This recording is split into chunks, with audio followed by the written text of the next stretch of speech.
पाकिस्तान की संसद में ही रखा गया और वहीं पर ही बेनकाब हो गया। पाकिस्तान के विदेश मंत्री की, जो कि उप प्रधानमंत्री भी हैं, अपने ही देश में फजीहत हो गई। टेलीग्राफ के फर्जी पेज का हवाला दे रहे थे इशाक डार। संसद में एयरफोर्स को, अपनी एयरफोर्स को, पाकिस्तान की एयरफोर्स को कह रहे थे कि वो आसमान का राजा है, और एक टेलीग्राफ का जो अखबार है उसका एक पन्ना साथ में लेकर आए थे और दिखा रहे थे कि देखो भाई, ये टेलीग्राफ की रिपोर्ट है और इसमें पाकिस्तान की एयरफोर्स को आसमान का राजा बताया गया है। वर्ल्ड की सबसे ताकतवर एयरफोर्स है पाकिस्तान की। लेकिन पाकिस्तान की मीडिया ने ही इशाक डार के इस दावे की हवा निकाल दी। जांच में टेलीग्राफ का वो पन्ना फर्जी पाया गया और ये पता चला कि वो गलत तरीके से एआई टेक्निक या अलग तरीके से उसको तैयार किया गया था और उसके अंदर जितनी भी इंफॉर्मेशन लिखी हुई थी वो सारी ही झूठ थी। और इसका खुलासा करने वाला पता है कौन है? इसका खुलासा करने वाला पाकिस्तान का ही अखबार है डॉन, जिसने फैक्ट चेक किया और कहा कि अरे डार साहब, अरे हमारे डिप्टी प्राइम मिनिस्टर साहब, आप संसद में झूठ बोल रहे हैं। आसमान का राजा नहीं है आपकी जो एयरफोर्स है, अपनी एयरफोर्स को आसमान का राजा कह रहे थे। और वहां पर पाकिस्तान के अखबार ने ही इशाक डार की पोल खोलकर रख दी है। तो ये एक और प्रोपेगेंडा एक्सपोज हुआ है। मैं कर्नल त्यागी के पास चल रहा हूं। कर्नल त्यागी, इससे ज्यादा शर्म की बात क्या होगी कि संसद में झूठ, मतलब एक होता है ना कि सपने देखना, ये दिन में सपने देख रहे थे, खुली आंखों से सपने देख रहे थे कि पाकिस्तान की एयरफोर्स दुनिया में सबसे ज्यादा ताकतवर है। मतलब अपनी सच्चाई हर एक को पता होता है, वो कहे चाहे ना कहे, लेकिन इतना ज्यादा सपनों में जीना भाई पाकिस्तान ही कर सकता है। अगर पाकिस्तान का कोई आतंकी ये कह रहा होता तो मान लेते, लेकिन उनकी पार्लियामेंट में खड़े होकर एक मेंबर ये कहे और झूठ कहे। और इतना मैं एक और बताता हूँ उनका, इन्होंने कहा कि हमने हिंदुस्तान के जम्मू के एयरपोर्ट को तबाह कर दिया और कहने लगे देखो हम सबूत के तौर पे आपको सैटेलाइट तस्वीरें दिखाते हैं। और वो सैटेलाइट तस्वीर में कहीं से किसी फोटोशॉप से उन्होंने उसमें एक ब्लैक स्पॉट लगा दिया। ये देखो, ये जो ब्लैक स्पॉट है, यहाँ पे हमने रनवे के अंदर उनके ऊपर अटैक किया।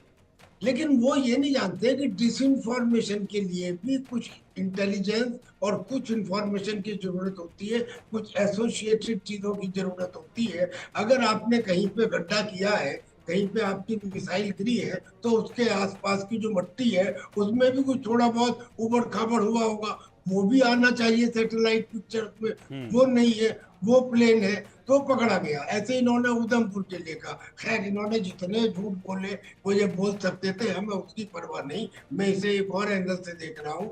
ये जो मुनीर है, ये मुनीर पुलवामा अटैक में उस समय ब्रिगेड कमांडर थे। जो पुलवामा अटैक था, बताया जा रहा है कि वो इन्हीं की प्लानिंग थी। और ये जो पहलगाम में अटैक है, ये भी इन्हीं की प्लानिंग है। और ये जिस तरह से इन्होंने ये कहा कि हिंदू और मुस्लिम के ना धर्म एक है, ना हमारी प्रथा एक है, ना विचार एक है, ना एम्बिशन एक है, और हम टू नेशन, हम जो है वो कॉमन हेरिटेज को नहीं मानते, हमारी सुपीरियर आइडियोलॉजी है। यानी कि एक किस्म से ही is fully cohesively mixed with the आतंकी। और अगर ऐसा है तो अब प्रॉब्लम ये है कि ये पाकिस्तान के जो न्यूक्स है, जो न्यूक्लियर्स है, ये आतंकियों के हाथ में जा सकते हैं। और ये हमारे लिए और दुनिया के लिए बहुत बड़ा खतरा होगा। लिहाजा हमारा इस समय ये कहना है, जो हमने गलती 71 में की, कुछ हम यहाँ कर चुके हैं, पर अभी हमारे पास गुंजाइश है। अगर हम 71 में 71 में जब ईस्टर्न फ्रंट पे जीत चुके थे, तो हमें सीज फायर एकदम नहीं करना चाहिए था। 3-4 रोज भी अगर सीज फायर और रुक जाता तो हम पिंडी और लाहौर का हिसाब किताब कर देते।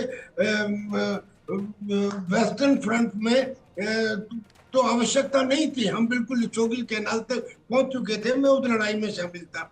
अब भी यही हुआ, हमने ऑपरेशन सिंदूर को, हालांकि एक अच्छी बात यह है कि इसको खत्म नहीं किया, स्थगित किया है, पर अगर कंटिन्यूएशन में मोमेंटम को बनाए रखते हुए हम ये करते कि भाई कुछ दिन और तो चलने देते ऑपरेशन सिंदूर को और लगे हाथ निमटा ही देते पिंडी और लाहौर। अब भी हमने इन्हें छोड़ दिया है, सांप को काफी मार दिया पर जरा बहुत फन का छोड़ दिया है। अब सर मैं एक बात और कहना चाहता हूँ, पूरी दुनिया के अंदर इस किस्म की ऑपरेशन आज तक ना हुई, ना मुझे लगता कभी होगी, कि 23 मिनट के अंदर 7 बड़े आतंकी ठिकानों को और हेडक्वार्टर को तबाह कर देना। ये केस स्टडी बन जाएगी वर्ल्ड के लिए। हिंदुस्तान की सेना ने देश का कभी नीचे नहीं दिखाया। तो क्या जैसे किसानों के लिए इनकम टैक्स माफ है, क्या अब उन जवानों के लिए इनकम टैक्स माफ नहीं होना चाहिए? हम एक सरकार से ये कहना चाहते हैं कि सरकार वो उनका इनकम टैक्स माफ करे, क्योंकि एक तो उनकी वैसे कोई बहुत ज्यादा लग्जूरियस लाइफ नहीं है और उन्होंने वो करके दिखाया है जो दुनिया में कोई करके नहीं दिखा पाया। ऐसे में मेरा तो आपके चैनल के माध्यम से, आपका चैनल है, सरकार से एक गुहार है कि सर इनकी जो पे और